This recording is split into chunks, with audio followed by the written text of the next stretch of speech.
Welcome to See You on the Other Side, where the world of the mysterious collides with the world of entertainment. A discussion of art, music, movies, spirituality, the weird, and self-discovery. And now, your hosts, musicians and entertainers who have their own weakness for the weird, Mike and Wendy from the band Sunspot. It's a winter wonderland out there. It is. Good morning after the snowy weekend, Wendy. Good morning. And isn't it beautiful? The sun's even out today. Yeah, So we have a nice clear view of all that snow that fell. The winter storm is now past, but winter is after a very, very long summer. Like winter's here now.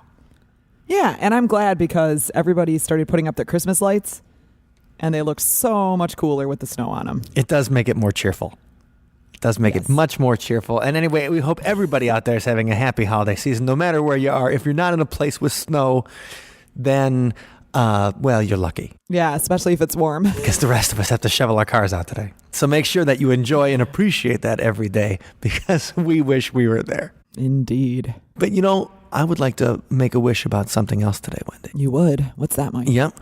I would like to wish our new Patreon the best holiday season in history. Yes. That's yes, right. Yes, we have another community member. So excited to welcome Stacy. Yes, thank you very much. Thank you for joining us. Stacy is our brand new patron on Patreon, and that means that she's helping out with the production and the creation of this podcast and the songs and everything we do every week. And so Stacy, might I say on behalf of the See You on the Other Side team, we love you. We love you. Thank you so much. And welcome. And we'll be starting up some hangouts where very soon the community will all be hanging together. So maybe we can have a holiday hangout, some hot cocoa and cookies. That sounds nice. Maybe some Christmas wine. Yeah, that'd be fun. And so, yeah, that's right. So welcome, Stacy, the Patreon community. And of course, if you have any topic ideas, just send them to us. You can always tweet us. I'm at Sunspot Mike. Wendy's at Sunspot Wendy. And the podcast is at Other Side Talk. And you can find us there. That's right. So that's the exciting news this week. And I tell you, in other excitement, Wendy, I really enjoyed the interview with our guest today. Yeah, you were pretty pumped about it. I was, for a couple of reasons. Number one, I always love talking to somebody from the British Isles. So that's always fun. The accents are I always love those episodes too. It's like, oh, how charming. So fun to listen to. So number one, that's fun.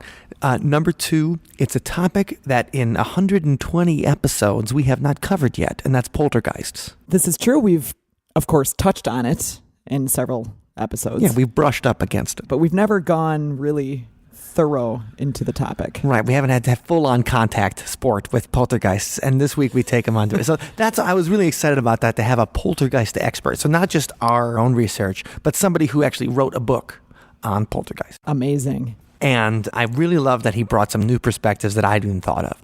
So Wendy, when you think of a poltergeist, what do you think of? Objects flying around the room, tortured young teenage girls. Right. So when we think of from our context, the idea of a poltergeist to me is always that it's going to be a teenager who's going through the puberty change, and it has all this crazy energy that makes things fly around the room, that it alters the environment. And that's our context, because that's kind of our generation. That's how we were led to believe a poltergeist was. Well, we definitely had, the pop culture to encourage that interpretation. Right. The movie Poltergeist. What's funny about the movie is that it has nothing to do with a poltergeist phenomenon. Like that house in that movie, like it's spirit phenomenon. It's electronic stuff. It's not just a poltergeist moving something around. It's like a clown sexually assaulting it. It's terrifying. And so the movie Poltergeist, they just picked it because it was a badass word, I think. Okay. Right? And it is a scary sounding word. It is. I'll give you that. Especially when I say it. I say it like poltergeist. It's very scary. Oh my gosh, that's so scary. Don't say that again, Arnold. Please. I won't. I promise. I won't say. I won't say the word poltergeist. I said it again. It's my brain. Okay. So the thing is, out of control. Poltergeist is a German word for noisy ghost. Yeah? Yeah. It's German's noisy ghost. It's a ghost that makes sounds in your bedroom. It's terrifying. Well, that makes sense. I mean, I guess I'm thinking more of objects being thrown making the sounds. But we talk about it in the interview too, the rapping, the knocking and stuff like that people hear. Mm-hmm. So poltergeist phenomena, when we think about stuff getting thrown around, weird sounds, chandeliers being shaken. And to me, it was always like, well, of course, the explanation is that it's psychokinesis and people are doing it with their minds. Yeah. But there's much more to it than that. And Geoffrey Holder really gets into it, and he reopened my mind to the idea of different explanations for poltergeist. That's incredible. I cannot wait to hear this interview. We have to go to it right now. Okay, don't stop waiting. What are you waiting for? Do it. Fortean author Geoff Holder has written extensively on the supernatural history of Scotland. He has 36 nonfiction books published under his own name. He is also an accomplished screenwriter and ghostwriter in every sense of the word. Today, we'll be focusing on his poltergeist research, although we'd also like to talk a little bit about stone circles. Geoff's book, Poltergeist over Scotland, examines 134 Scottish poltergeist cases from the 1600s to 2012 and finds surprising patterns in the reports. Joining us today is Alison Jorlin from Milwaukee Ghosts, and from the French countryside, Geoffrey Holder. Geoff, how you doing? How you doing? It's a pleasure to be here. So, Geoff, we gave people a little background on your being a paranormal author and a screenwriter, but let's get a little background on you. So, you're joining us today from the French countryside, but where are you from originally? I'm from Wales in the UK, and I lived in Scotland for many years, and now I'm residing in France. Okay, so you're a friend from across the pond, and growing up, what got you interested in this kind of stuff in the first place? Because deciding to become a paranormal author requires a certain bit of, fortitude, intestinal fortitude, I'd rather say. So, what inspired you to make the jump? Well, at the age of 7 at Christmas, I was given a book on dinosaurs. And as every kid knows, dinosaurs are the coolest things on the planet. Yes, they are. However, they're not quite as cool as dragons, which is the next thing that came along. Because dragons, they can fly, they can breathe fire, and they can talk. And so becoming interested in dinosaurs and dragons, that was the window of opportunity for me to get into fantasy and mythology and folklore and legends, and then horror and supernatural and sci-fi literature. And basically, I was that child. I was that child in the library, devouring every supernatural and fantasy book that I could possibly get my hands on. And now, what's even better than that, as an adult, I get to write about that stuff. Right, and that's awesome, and that's what we want to talk about. Some of all the historical research you've done over the years is pretty exceptional, pretty extensive, yeah. And Alison, I know that you, as a historical researcher yourself, are pretty excited to ask him some of the questions, especially when we're discussing something we haven't discussed on the show before, and that is the concept of the poltergeist. Yes, I'm a total fangirl and so happy to talk to you. So, Geoff, why don't we just start with what is a poltergeist? I mean, what distinguishes it from the garden variety haunting? Well, the absolute typical, even stereotyped poltergeist case is a physical one. So what you have typically are noises or the movement of objects. Poltergeist cases are very diverse. You do sometimes find manipulation of things such as fire, smoke, water, smells, and that sort of thing. But the stereotyped poltergeist case is strange noises without obvious cause and the movement of objects without obvious cause. And that distinguishes them from the typical haunting, which tends to be much more focused on apparitions. However, there's also an overlap. About 15% of hauntings contain some kind of poltergeist activity, and about the same degree of poltergeist cases include apparitions in the roll call of phenomena. So it's a spectrum between the classic apparitional haunting and the classic moving and noisy poltergeist case, but they do overlap to an extent. And so you've researched at least 134 cases in Scotland, but there's other cases that I know you know about as well. So how did you decide that you wanted to focus, that much time and dedication to poltergeist cases? Well, because poltergeist cases, apart from the small number that are genuinely hoaxed, poltergeist cases give the indication that they might actually have genuine phenomena that can be recorded and analyzed.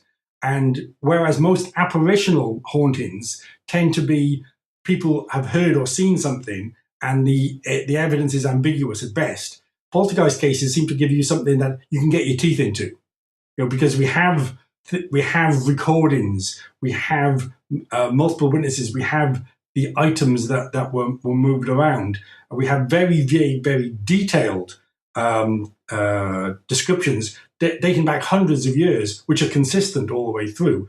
So I thought, well, you know what, bolts, we call them bolts, All right, bolts, little we bit get of it. shorthand, like you do. Where I thought bolts, they may actually be real, because I'm got a bit of a skeptic in other areas, and it may be something that I can sort of, you can really dig your teeth into, and they're just also, the big thing is they are weird. Poltergeist cases start for no reason whatsoever, contain phenomena that have no rhyme, no reason, and stop for no reason whatsoever. And they contain stuff that is just bizarre, bonkers, down to the point where you think it's almost like a theatrical spectacle, or maybe, if it's really bad, a form of domestic terrorism. They really are weirder than most paranormal cases. And, that's what attracted me. Does that speak to the authenticity of the cases to you? Like, if it's totally nonsensical, you're like, maybe it's not a hoax, because who would make that up? Well, I think authenticity it has two levels to it. One, there's the authentic nature of the phenomena, which as I said, things have been recorded. There's also, we tend to impose our own values, our own need for narrative on the supernatural or the supernatural phenomena. So, for example, people encounter ghosts and they turn that into ghost stories. The ghost is here because it needs to regulate something that wasn't regulated during its life. The ghost is here for revenge. The ghost is here to point out the treasure. The ghost is here for a reason. That's narrative. But most, existence is not a straightforward narrative. It's chaotic. It doesn't really make much sense. Our own values, our own human values, are irrelevant to the rest of the universe. And the way the poltergeists seem to act without rhyme or reason, that makes me think that maybe they are, one of the universe's little hiccups that we can actually sort of pay attention to. So it's not, it doesn't have that artifice that you see in apparitional hauntings necessarily. It seems more like a natural phenomena. Well, I don't know a natural phenomenon, but it seems something that is happening or has happened in many cases, and it has no obvious cause, but also no obvious purpose. And that kind of ups the ante on the weirdness and that sort of random nature of it.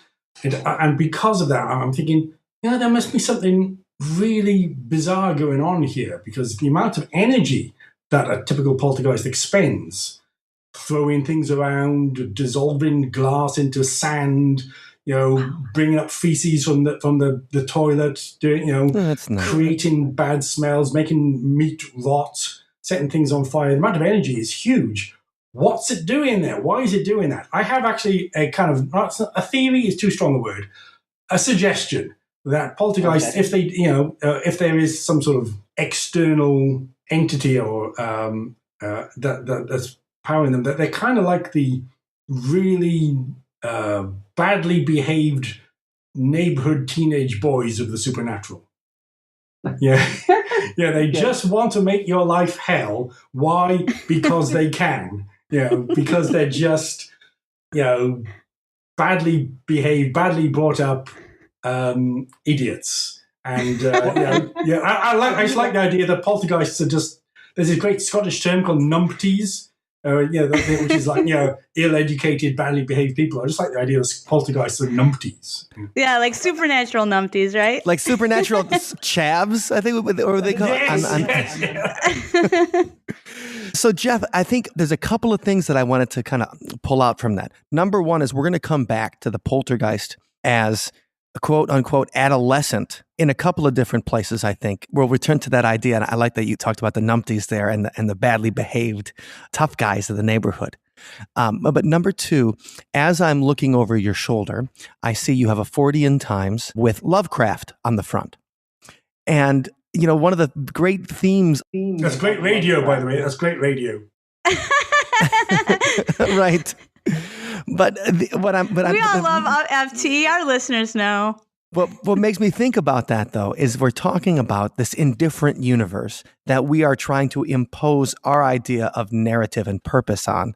And there was nothing more Lovecraftian than the idea that the universe exists, things happen, and the fact that there is no possible way that we can understand it or impose our narrative on it is what will eventually drive us mad. And I'm ready to go cuckoo for Cocoa Puffs. Both as individuals and as a species, human beings are obsessed with the ego. We are the center of the universe. Each one of us is the center of the universe. Our species is the center of the universe. And so therefore, anything that happens in the universe can only be important if it means something to us. Mm-hmm. But I have the feeling that a great deal of things that take place in the paranormal world, if they're real, don't really care that. Right, the great old ones aren't worried about us. Yeah, that's right, yes! Well, and speaking of that idea, though, of us forcing a narrative on some kind of natural phenomenon or supernatural phenomenon, Geoff, we want to talk a little bit about some of the different interpretations of poltergeists over the years. Well, before we do that, maybe we should get into the term itself. And, sure. Because I know, Geoff, you've gone all the way back to the 1600s with this, but it would be cool to see, well, how far does it go back, these recorded poltergeist cases that you've seen? Okay, the oldest one I've managed to find is from the 5th century AD in the south of France.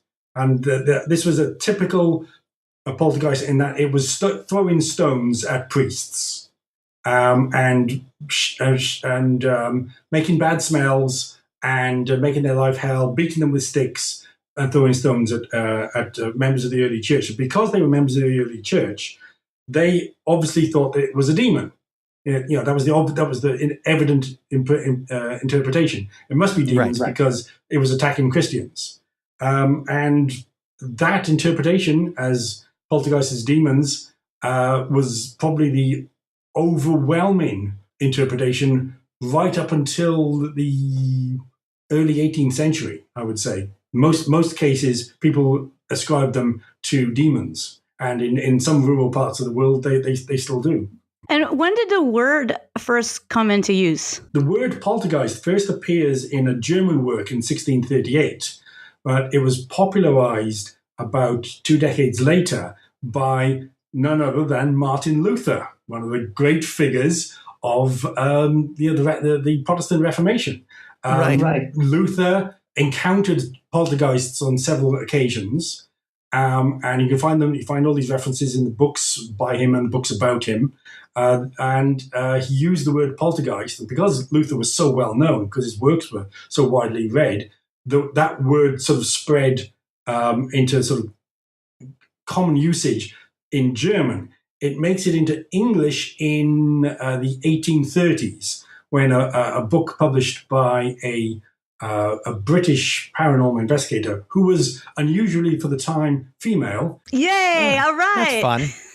She had read a lot of the German works and imported the word poltergeist into English for the first time. And that was Catherine Crowe, right? The Night Side of Nature? The Night Side of Nature by Catherine Crowe, who was English but living in Edinburgh at the time. And her book largely consists of upper middle class anecdotes and gossip told to her by her acquaintances in the legal world and in the other professional worlds. And she put that all together into a book which is still excellent reading. I would thoroughly recommend it to this day. And she was very unusual in that she was female. At that time and place. I think it's extraordinary. And you can download it for free. So everybody should go ahead and download it. Because I think there's a lot more women in the paranormal than have been given credit. Yes, I think so. But it takes a while to sort of dig them out. They're not given the star status of their male compatriots. Well, speaking of, you just talked about an English woman living in Scotland, and your book, Poltergeist over Scotland, is a spiritual, pun intended, sequel to, Harry Price's 1945 book, Poltergeist over England. So when you decided to go into and look into the Scottish poltergeist cases, what was kind of the inspiration to say, like, okay, well, there hasn't been like a definitive UK kind of poltergeist book done for 57 years. What kind of new perspective do you think you could bring to it when you jumped in with Poltergeist over Scotland?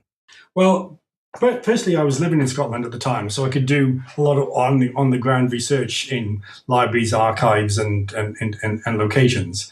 Secondly, no one had ever gone right to the earliest cases and just listed them and gone through them chronologically, just to see how poltergeist cases changed over the centuries. Just to give you one example, 17th century Scottish poltergeists were voluble. Many of them spoke at great length, went into great arguments, usually about religion, with the people that they were tormenting.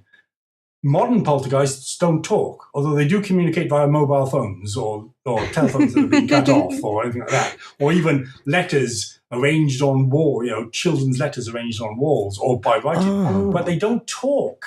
Whereas, 300-400 years ago, you couldn't shut them up. So something has changed.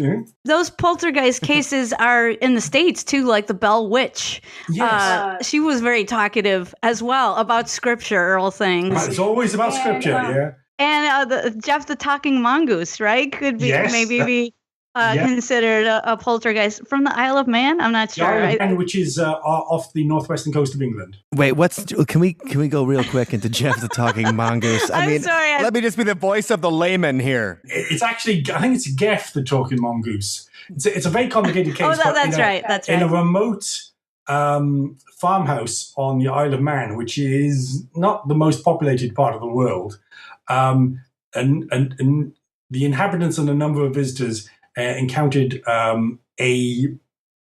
something which might have been a ghost, might have been a poltergeist, might have been a hoax, but it claimed to be it claimed to be a mongoose. Nobody ever saw this mongoose, but it claimed to be a mongoose called Geoff, and it was quite articulate. Quite articulate for a mongoose.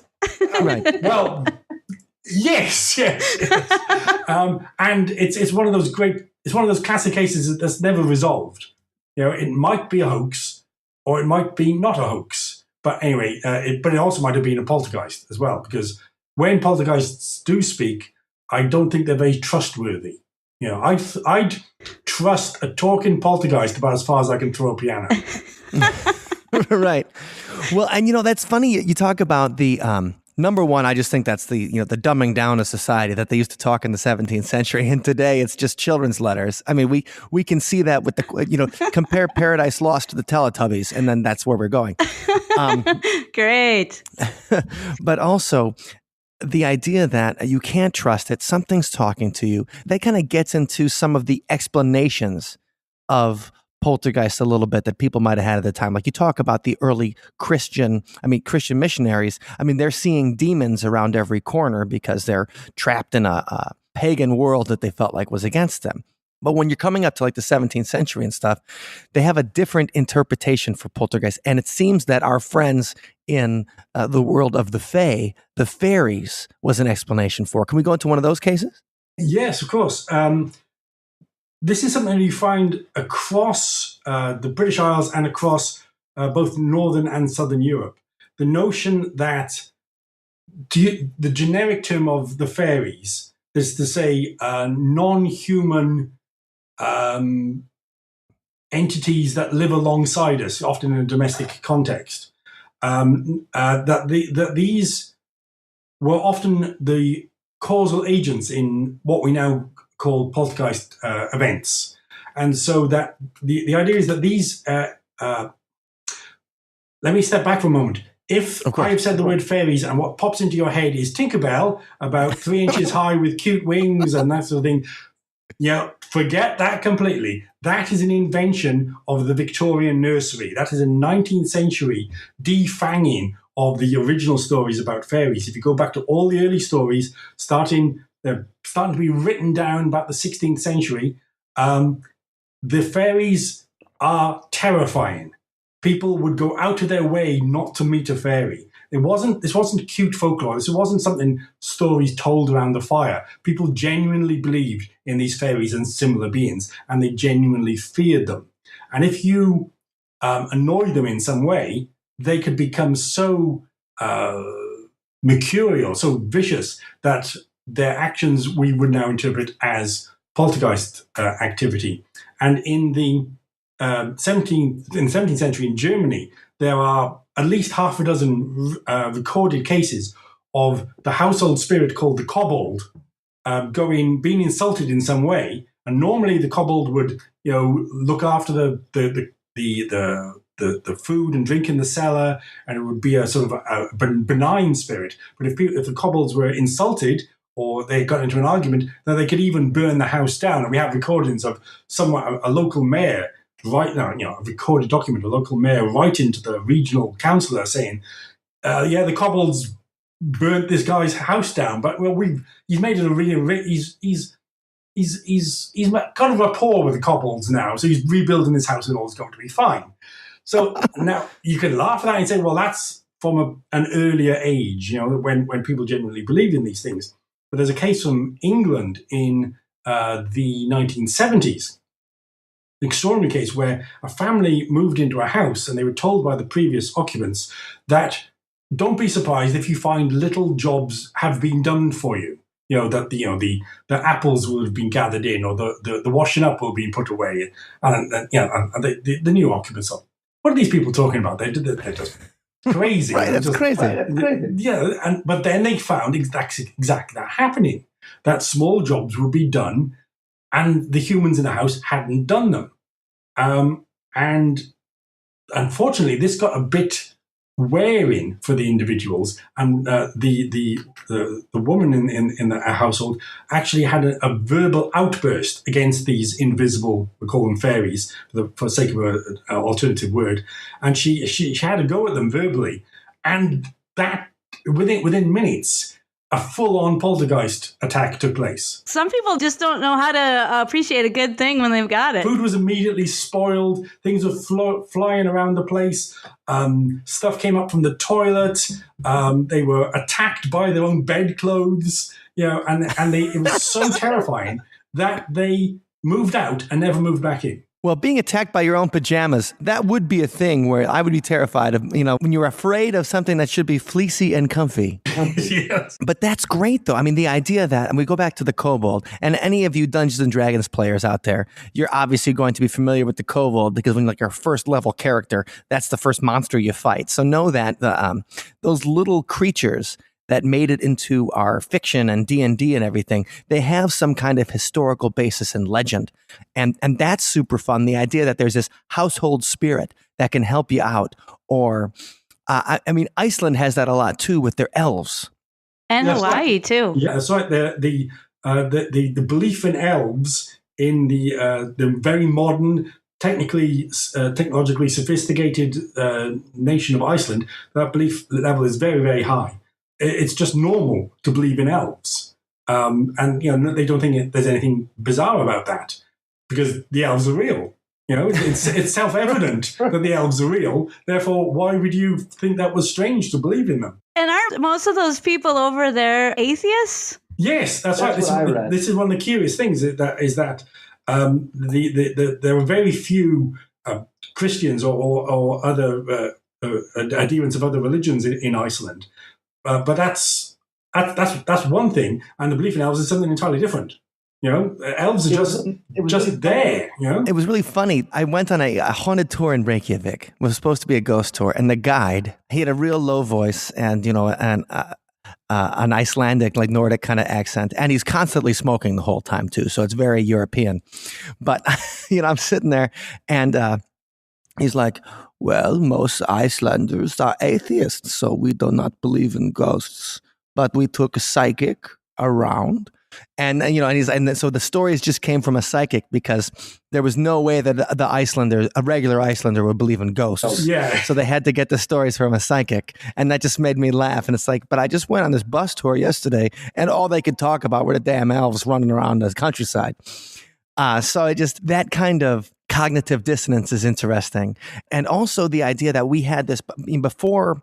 Obviously, I guess we could have Amazon Alexa now, that you can talk to and everything. And 1,000 years ago, they had the household spirits. And didn't the Romans have some kind of household god as well? Like every household had some kind of god? They tended just to be little statues and a belief system, but there wasn't much in the way of interaction with these things.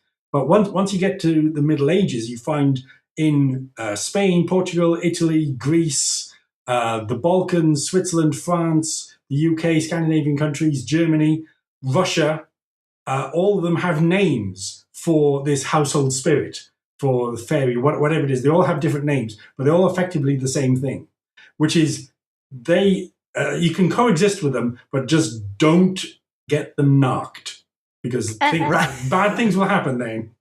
The cross-cultural nature of the phenomena is just immense, because I teach at an intertribal school, and among many native nations, there's also stories of the little people. So, just when you think of the diverse cultures that, had this belief, which seems eerily similar, across the world, you got to say, what is going on there? And how it, even today, it, affects people. Like you were saying, in Iceland, certain stones or big boulders are sacred to the fairies, right? And people will not build there, or, build a road around it just so they don't enrage the fairies. That's right. Well, or elves in an Icelandic context. Right. That's yes. Right. Right. And that we can call it folklore, you can call it a belief, but what's most interesting for me is behavior.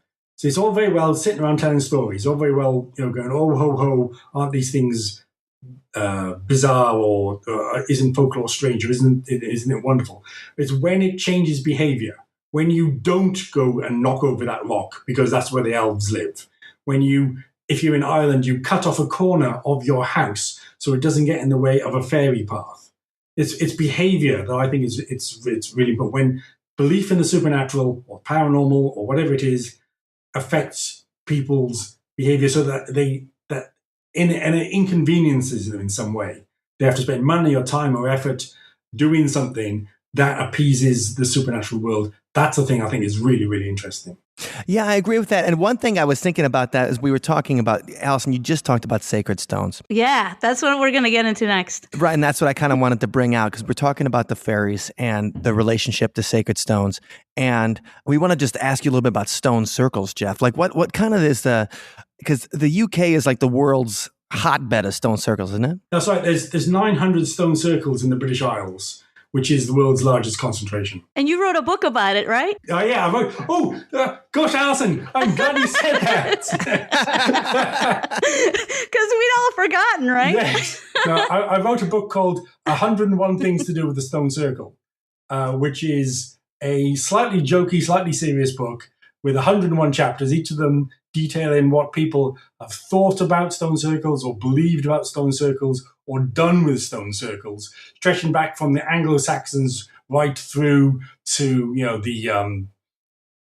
right through to the hippie period, right through to the New Age period, right through to the modern times. Just going through 101 things that people have thought, believed, or done about stone circles, which is great fun to write. So, what is their connection to the fairies? Well, everything to do with the supernatural has to do with context. Context is everything when it comes to stories of the supernatural.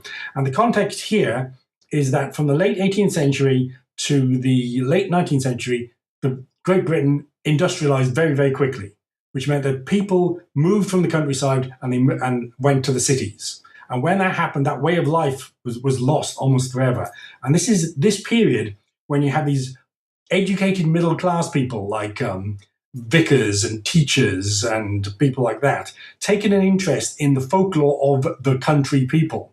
And so you have this amazing amount of detailed interviews from people in countryside talking about their folklore. And that includes dozens and dozens of examples of them seeing the fairies, often near some kind of prehistoric site. It doesn't have to be a stone circle. It could be a standing stone. Could be a tomb. Could be something of that nature. And time again, people say that they saw the little people dancing in these areas, or otherwise cavorting. And in some cases, when people saw them, they were damaged by the fairies in some way, because that's what fairies do, because they're mercurial. But by the time we get to sort of the First World War, that's all gone. Nobody is seeing the fairies anymore in the countryside, and certainly no one's seeing them anymore in the stone circles. Partly because by this point, fairies had been translated into fairy tales. That is to say, stories for children. So before, they were things that adults told each other, because fairies were frankly frightening, and you were told things how to keep out of their way. Whereas in the 19th century, that changed into fairy tales, stories for children. So nowadays, nobody takes fairies seriously at all, because, I'll give you an example. You go into any social gathering and you say to people, I've seen a ghost. And some people will dismiss it, but other people go, oh, right, you've seen a ghost, right? Go to any social gathering and you say, I saw a UFO. Some people go, oh, yeah, right, you saw a UFO. But others will go, wow, UFO is great. Go to any social gathering and say, I saw a fairy. What are you going to get? No one is going to go, wow, yeah, that's great. Everyone's going to go, oh, yeah, crazy person here. Because fairies are not fashionable. Ghosts and UFOs are fashionable in the supernatural world, in the paranormal world. But fairies are not. I look forward to a day when, the return of the fairies comes back and they really sort of kick our butts. Well, that's an interesting thing, because, you were talking about how fairies are mercurial, how they seem to, they pick little fights, and they get angry and vengeful and jealous, and all of those things. And that's the idea. When we talk about the indifference of the universe, and almost when we talk about like a poltergeist activity, like making poltergeists mad, or you want to keep whatever's, throwing things around your house as happy as possible. Fairies belong to that great tradition of having a completely different morality than we do. They exist on a different kind of moral plane. And I think that's why it's a great example of a poltergeist explanation, because a lot of them just, they do things willy-nilly, and they just don't have that same kind of morality that we do. That is a great point, and I've got an example to sort of illustrate that. One of the really great things about being a writer is that people talk to you. They tell you things that they wouldn't tell anyone else. If you're interested in the supernatural and you're, you can come over and you can demonstrate to people that you're not a crackpot, people tell you stories. Right. So I interviewed someone who had an extensive series of sightings of fairies.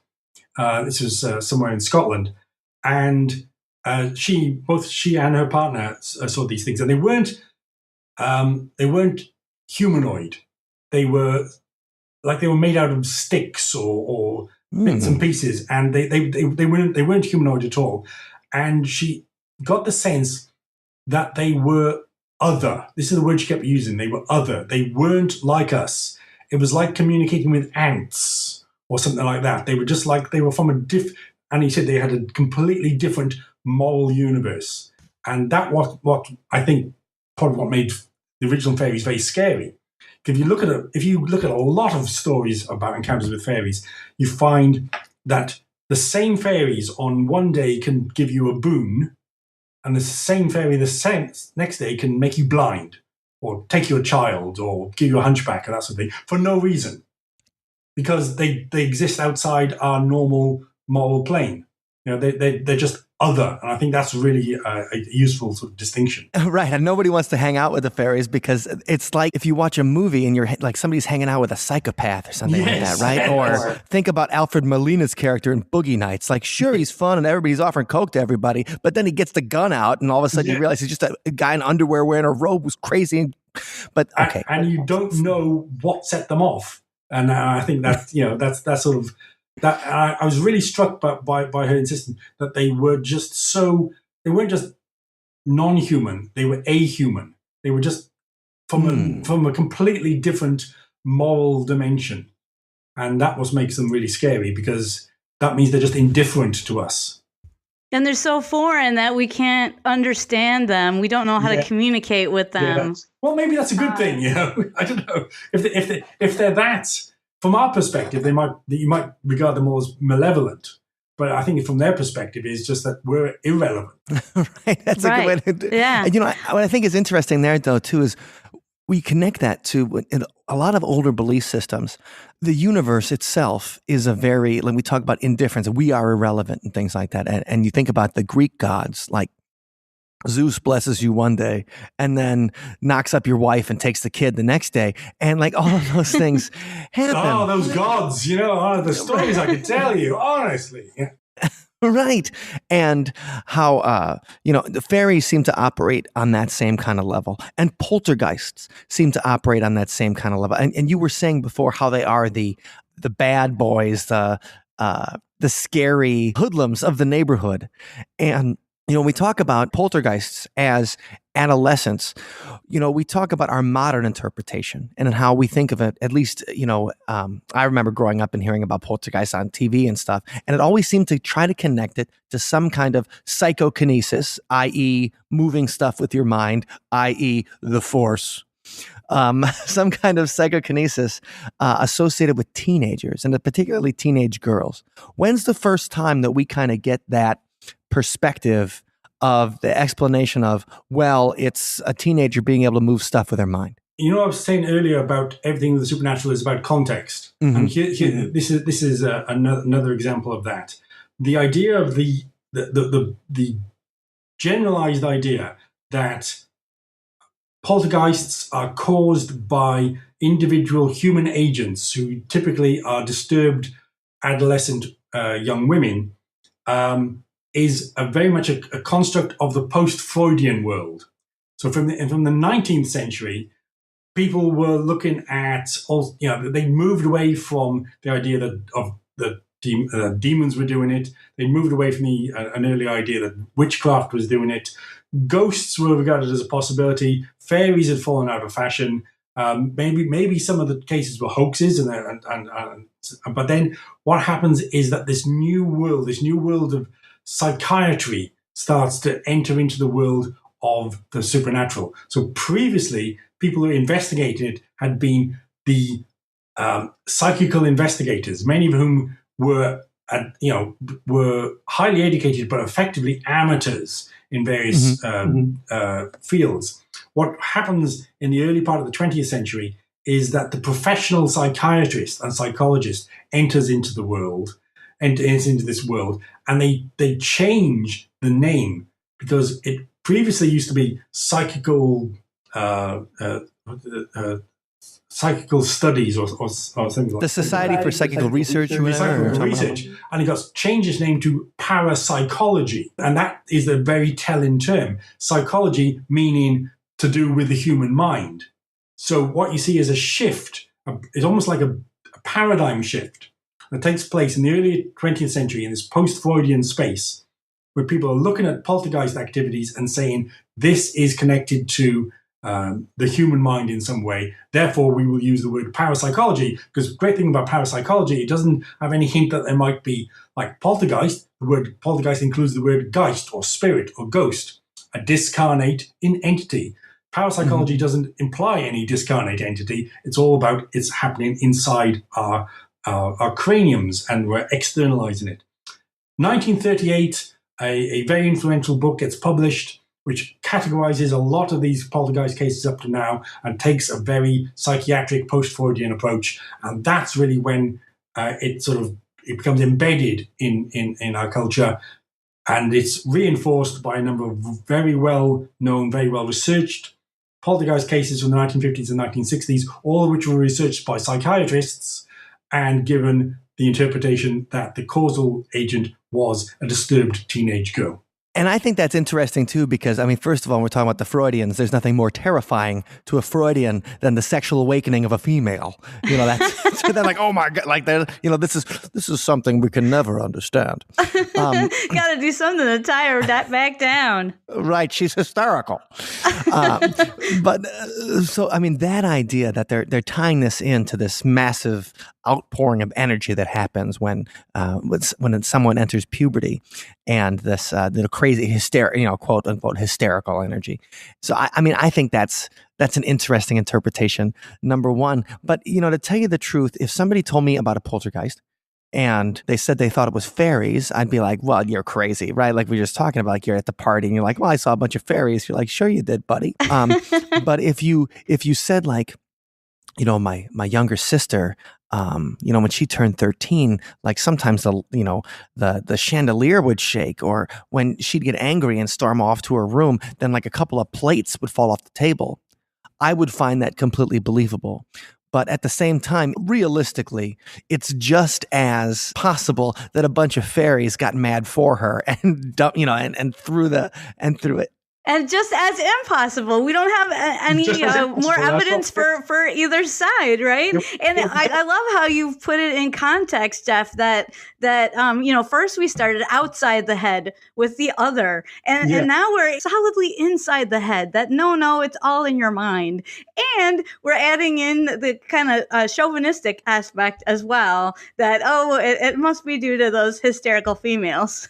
Well, it's true. Yeah, but what's happened now is that what was something that was definitely the case, that a number of these well-researched cases, the causal agent did appear to be a disturbed female of teenage years. So that was then become the default, become the new paradigm. So now when there's a poltergeist activity, people say, where's the disturbed teenage girl? But if you look through the literature, a significant proportion of modern cases seem to have that shape to them, disturbed teenage girl, but many don't.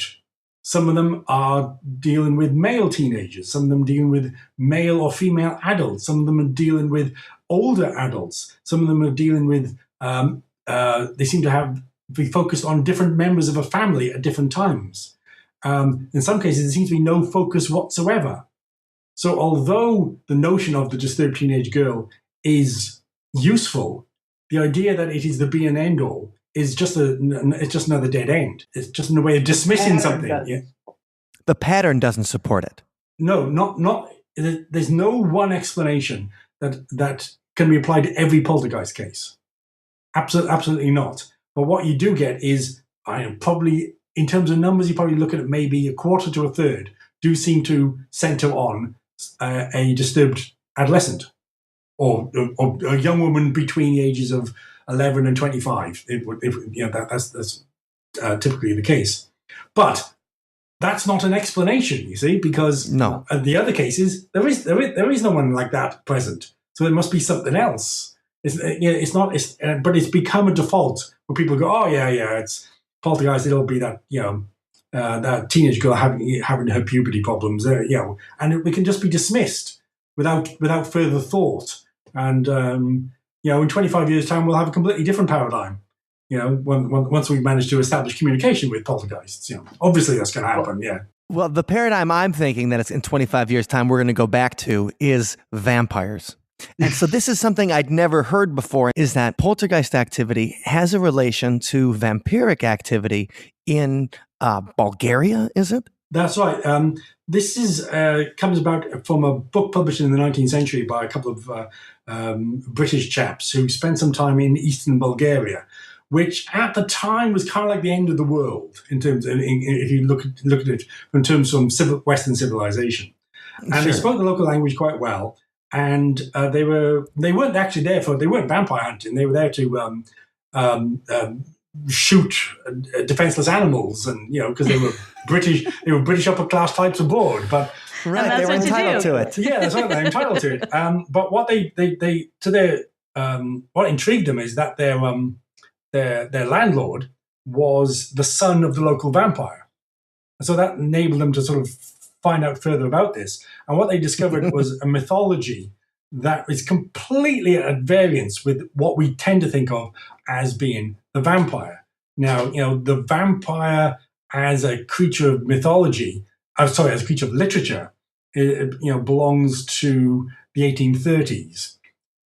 And we all know the svelte, aristocratic, blood-drinking, fanged, vampire from Eastern Europe. We all know that. But what these chaps were encountering was something that was completely different to that, which is that the local belief in this very specific, very remote part of eastern Bulgaria was that how vampires were created took place in two stages. Firstly, someone would die, usually someone who had done something wicked, but that's why they turned into a vampire. And then their spirit would leave the grave, and for 9 days it would rampage around the village, throwing plates around, throwing filth at icons of saints, shouting at people, banging on doors, behaving like a poltergeist, but it was invisible. So what you have, poltergeist as invisible vampire. And it would carry on doing this for a month. And after that, it would return to the grave, and it would then come out of the grave in its adult form, which is basically the dead body coming out of the grave, wandering around the village and making a nuisance of itself by trying to crush people to death. The vampires in this particular part of the world did not have fangs. They could not turn into bats or anything like that. And they were as far from the sophisticated aristocrat as you could get, because they were slow, shuffling, silent, smelly peasants. And who wants to make a story about them? No, that's not very romantic. That's just The Walking Dead. So yeah, exactly. So they're more like zombies than vampires. So you have this extraordinary situation where it was a largely illiterate society, but these two British guys sort of recorded this little pocket of supernatural belief. I once I'd found that, extended it further, and I found similar examples of belief in the invisible vampire that does poltergeist activity in Serbia, in the Greek islands and the Greek mainland, and it's all around the East Europe and the Eastern Mediterranean. Is that people would be attacked by something that threw stones, or something that made noises, or something that moved things, and the local belief would be that was the invisible vampire. But that mythology has just completely vanished now. Nobody thinks about A, invisible vampires, or B, the poltergeists are invisible vampires. But, 100 or 200 years ago, people in certain parts of Europe did believe that. I find that fascinating too. And number one, when you talk about the aristocratic vampire, my first thought goes to Tom Cruise and Brad Pitt and Interview the Vampire kind of thing. My second thing immediately goes to George Hamilton and Love at First Bite, and I don't know why that's second. Like that movie with Richard. Remember Richard you're a Benjamin? Sick individual. That's why. That's true. So I can think of depraved. yes, a very classy aristocratic vampire, much like George Hamilton. And anyway. Tan. That doesn't make sense. And right. Why is that vampire tan? He never sees the sun. It's product. I see. It has to be the fake tan. Actually, I had a dermatologist recommended that because I never get a tan. So I'm like, how do I get a tan? And she's like, use the product. So I guess that's what George Hamilton was using in the movie. But to me, that's fascinating. The idea that so it's a combination of a ghost and a vampire, an evil spirit causing these things to happen, and that circles around to the adolescence as well, because that's the adolescent, the pupil stage or whatever. Yes, that's right. Yes, in the book they call them the larval stage and the adult stage. Yeah, just like insects. Yeah. Right, and so that adolescent stage of being a vampire in those particular parts of Eastern Europe is essentially becoming a poltergeist. Yes. So Geoff, all the study that you've done, it's really been extensive. What are your conclusions? I mean, what do you make of all of this? Well, I can tell you my conclusions. I have very strong conclusions on poltergeists. Having written 2 books on the subject and studied and read about hundreds and hundreds of cases, my conclusion is this: I have no idea what they are. That's as good as any. But you didn't say that they're all hoaxes. I mean, I go on a lot of paranormal investigations, and my friends who are paranormal investigators, they're very skeptical, and that's why I work with them. But, what really bugs me is the whole idea of the poltergeist. When they do their presentations, they're very different presentations than mine, because they say, well, they've all been proved to be hoaxes. And I'm like, whoa, wait a second. That's not true, because That's not true. Even in my own research, which is nothing compared to yours, but, the interesting thing is the connection between, what you found and what I found, here in Milwaukee, Wisconsin, that, I have these poltergeist cases, which really match up with, a lot of what you're talking about. A lot of the characteristics, just fall right into place. And why would that be cross-culturally if it was just all fraud? Well, on the question of fraud, there have been several sort of extensive studies, sort of overarching studies of numerous poltergeist cases. And I've read 3 of them, and they found that the prevalence of fraud or deliberate hoaxing was between 3% and 15% of the cases they looked at. And when I did the study for Poltergeist over Scotland, and I looked at the 134 cases, my percentage was 4.5% of where hoaxing had been observed. With definitely deliberate hoaxing. So hoaxing is present. And so we always have to be suspicious that something. And in the modern age, when hoaxing is now much more easy and it can instantly be placed on any number of digital channels, we have to be even more suspicious. It's easier to hoax things now than it used to be. There's something else, this is something I've looked at in a number of cases. You find this. There's like a curve to some poltergeist cases, and what happens is that you have the phenomena starts for no reason whatsoever. And after a certain time, typically weeks, someone turns up to investigate it. This might be a reporter, it might be a psychical investigator, it might be a Ghostbuster, someone like that, it might be a parapsychologist. And this creates excitement, often in the family where the poltergeist phenomenon is taking place. This creates some excitement. And what then happens is that this observer, this outside observer, sees the human agent, the human focus, deliberately fake some of the phenomena. So they said, oh, well, it must all be faked. But the teenager at the focus of it says, yes, I did that, but the first stuff was real. It's just stopped. And because they're now getting attention, people are coming to their house, they're getting reporters, that sort of thing. They want to keep that attention going, so they fake it. So there's this curve where you seem to have possibly genuine phenomena, which then stops. But the focus of that phenomena says, I quite like this attention, I'll keep on doing it, I'll keep faking it. And I've noticed that in at least a dozen cases. And I just wonder how much of the things that are marked as hoaxes started off as genuine phenomena and then degenerated into fraud. Yeah, so that's another point. And even if we say, okay, from the start it was as a hoax, if we concede that, that 15%, that high estimate, that still leaves 85% that isn't hoax. Yes. So you can't say that, it's all hoaxes. And I've come around. I've rounded the Mobius strip here, where for a while, even though I've had some scant experiences myself, when you go through life, going to lots of investigations and then time after time, never anything happening, you kind of step back a little bit and you feel almost personally ignored. And, you feel like, okay, maybe there is nothing to it, forgetting everything that's happened before. But then, you have to look at things critically, even being skeptical. As we were talking before, a lot of these explanations put forward, we have no more evidence that it's that than this. Well, Geoff, right? You were talking about something yesterday that I thought was really interesting, and this is the first time I'd ever heard that.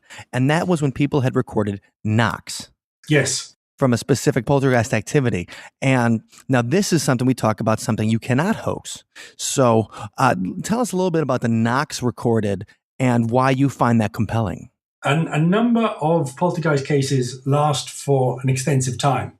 And this allows, in some cases, researchers and investigators to turn up with recording equipment. And this has been going on since 1960. And so we now have recordings of poltergeist knocks or raps or taps from cases in Brazil, Switzerland, France, Italy, Germany, and the UK. And in 2010, a physicist managed to acquire copies of all these recordings, and he subjected them to acoustic analysis. And he found something very interesting, something that was, they all shared one aspect that was something very, very bizarre, something absolutely compelling. If you hit a piece of wood with your knuckle, the volume is at its highest at the moment that your knuckle hits the wood, and then it decays. But these poltergeist raps didn't do that. What happened is they started quiet and got louder and then decayed. So they weren't being hit by, even if we assume there was like something invisible, they weren't being hit by something because the sound was behaving in a completely anomalous way. And all of these cases, all of these recordings were behaving exactly the same way. So whatever was making those poltergeist raps was doing something that is not only physically unlikely or even impossible, but it's actually been recorded and analyzed as being impossible. And that to me is the most compelling evidence that some poltergeist activity is genuine, is caused by something, and if we can analyze it, we can learn about what on earth is going on with this weirdness. So something's really going on. Where do we go from here? Like, what can we do as historical researchers, as scientists? That's a good question. Up to now, the world of the poltergeist has largely been in the hands of either psychiatrists, psychologists, parapsychologists, and well-meaning amateurs, people like me. I think the next stage is to get, if this poltergeist activity is something that's physical, and we now have some evidence about that, so it's now time to get the physicists involved, and also, the people who can measure neuroscience. Here's an example. Brain scientists can look at your brain and work out which parts of your brain is working when you're being creative. So they can look at the brain of a musician and see which part is happening when that musician is creating music out of nothing. Now, if we could get someone who seemed to be the focus of a poltergeist activity, could we get them under a brain scan and see which parts of their brain might or might not be working if poltergeist activity was happening? That's So neuroscience is I think a fascinating possibility. Physiology, physics. I think what we need is some brave scientists to go beyond that sort of stigma of crack pottery and say, this is real. We don't understand it. Let's investigate it using normal scientific ideology. And once again, stigma of crack pottery is my favorite term of the day. That's brilliant, Geoff. And to talk about a little bit, I think that's a good point. We say, like, where do we go from here? Now, Geoff, where do you go from here? Now, you decided to move from writing nonfiction books into the world of screenwriting. And since we discuss pop culture on this podcast all the time, like, how did you decide to make that jump? Why did you say, like, you know what, I've been working on this stuff in the real world for so long, let's indulge in some fantasy? Why did you decide to do that? Well, because I've actually, by now, I've written 40 books, although not as number about 4 have yet to be published. They'll be out later next year. And I was kind of it's getting a bit old, I wanted to do something different. It's like 40 books. I wanted to move on, right, to something else. Yeah. And I love movies. And now I discovered, I did a kind of like an analysis, and I haven't written all these books. I've got this vast corpus of material about the supernatural, about folklore, about mysteries, about beliefs that I can draw on and put them into another medium. And I thought, well, what's my favorite medium? Oh, I know, horror movies. So yeah, that's that sort of direct connection between the two. What do you think is the best written horror movie that you've seen? Like, when you say, like, I'm going to work on a script here, what's your gold standard that you'd like to meet for your own script? Alien. Alien is, you read the script is great. I read scripts all the time, but the script is great. The film is great, but it's a very spare script, and it's at the same time it's very, very, very scary. Right, it's like 10 Little Indians in space. Isn't that Dan O'Bannon? It's the old dark house. It's the old dark house, which is a 1930s ghost story, and it's that in space. And I think that is really it's a really it's an excellent read. It's an excellent movie, and I think that's probably one of the real gold standards. And then in bringing back to sort of modern terms, The Invitation, which is I think came out last year. That's a really scary script. Oh, fantastic! I haven't seen it yet. Yeah, it's so now I got to. It's subtle all the way through, and you're just going, what is going on? So I know something bad is happening or going to happen, but I don't know what it is. And then when it does happen, it's like, ah! Wait, The Invitation's not the one with...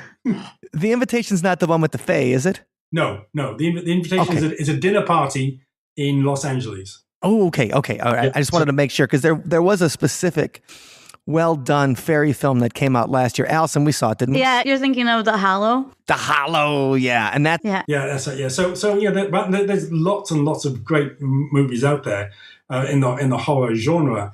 And I like creature features, and I like ghost stories. I also like ones where, the monster is human as well.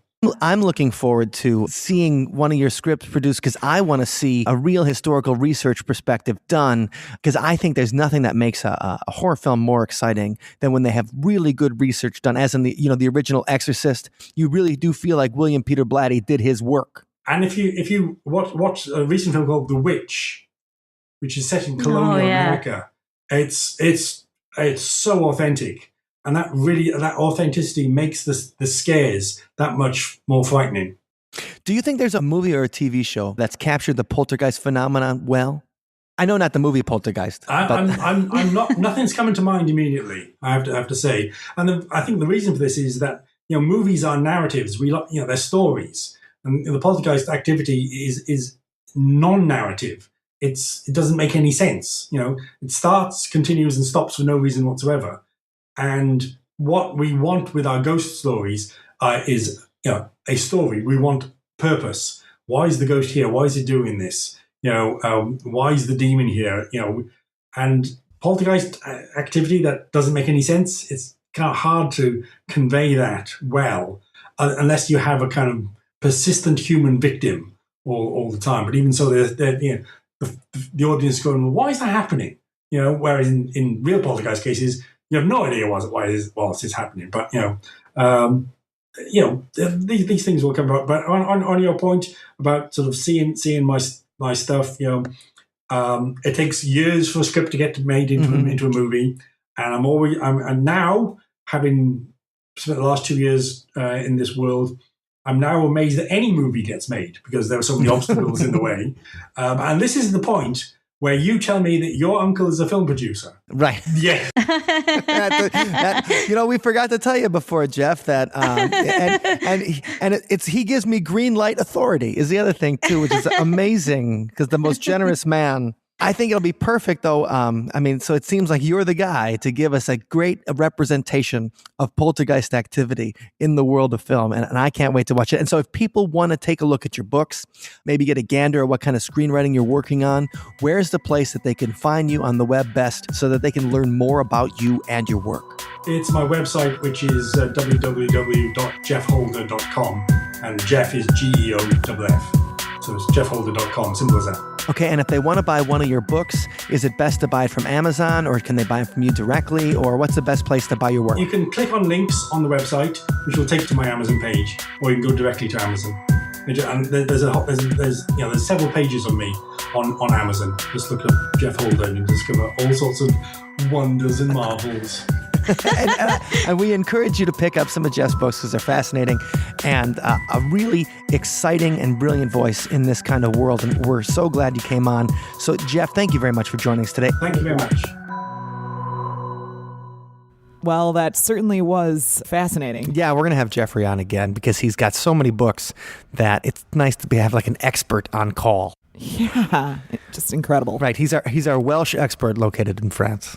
So as they say, we're just on call. Our international team. We'd like to thank Jeffrey for being on the show, and also to thank Allison from Milwaukee Ghosts. Yes, for hanging out. And she really did a bunch of research on Poltergeist for this particular episode, so that was great. She's really a Poltergeist expert in and of her own right. Yeah. I mean, especially with the Milwaukee stuff. Yeah, she's bringing it all together for Wisconsin, so that was a clutch for today's interview.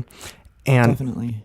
So one concept that Jeffrey introduced in the interview that I really hadn't thought of before was this idea that poltergeists are part of this long tradition of otherworldly beings not just being inhuman, but being ahuman. As in their morality, their motivations are just, we can't comprehend them because they're just not like us whatsoever. I see. Even the worst people in the world, like serial killers and stuff like that, we think we can understand their motivations. Even the most monstrous of us, we think we can understand why they do things. But when it comes to fairies or Greek gods or anything that's otherworldly, aliens, why would they have any kind of motivations that we would understand? That's true. I don't know. Right. So that was kind of an exciting concept. And I really hadn't thought about that before. The poltergeist, if it's not a ghost and it's just something otherworldly that we can't understand, well, that's an interesting concept. And this week's song kind of speaks to that concept. And it's called An Indifferent Universe. Who wears the twilight, walks in starfall? Who wears the cold, walking through walls? Something ancient from the before, some kind of echo knocking at the door.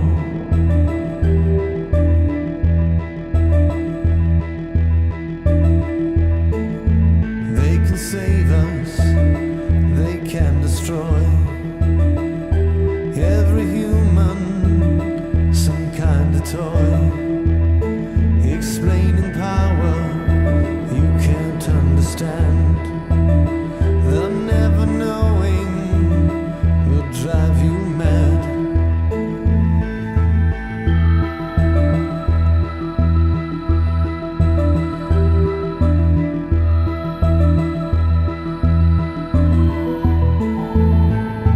You,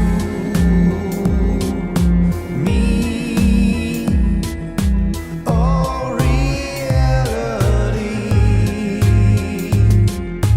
Outside time, outside space, where infinity's a place. Why? 'Cause an indifferent universe. Outside time and outside space, where infinity's a place.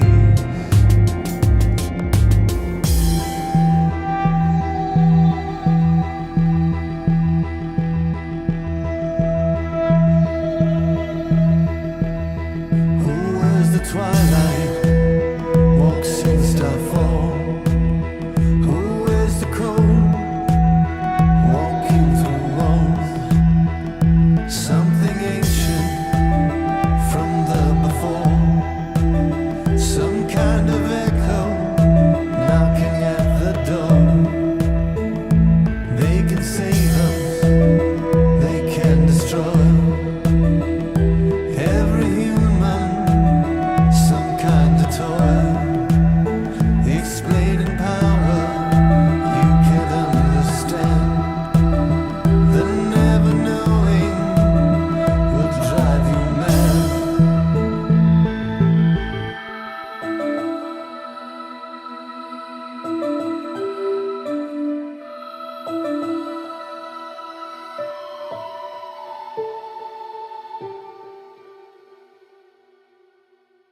Thank you for listening to today's episode. You can find us online at OthersidePodcast.com. Until next time, see you on the other side. Guess what time it is? It's time to thank good old Ned for being the level. Thanks o'clock. Oh, thanks o'clock. I like that. Ned's the level of Patreon that he gets a special shout out every single episode. So Ned, here is your shout out. Thank you very much for being part of our community. Thank you, Ned. And thanks to all of our community. It really does make a huge difference having your help and knowing that you're out there and enjoying what we do. Really appreciate it. And if anybody else would like to join our Patreon community, how can they do that, Mike? Just like Stacy joined this week in an awesome way. Thank you, Stacy, once again. You can join our community at othersidepodcast.com/donate.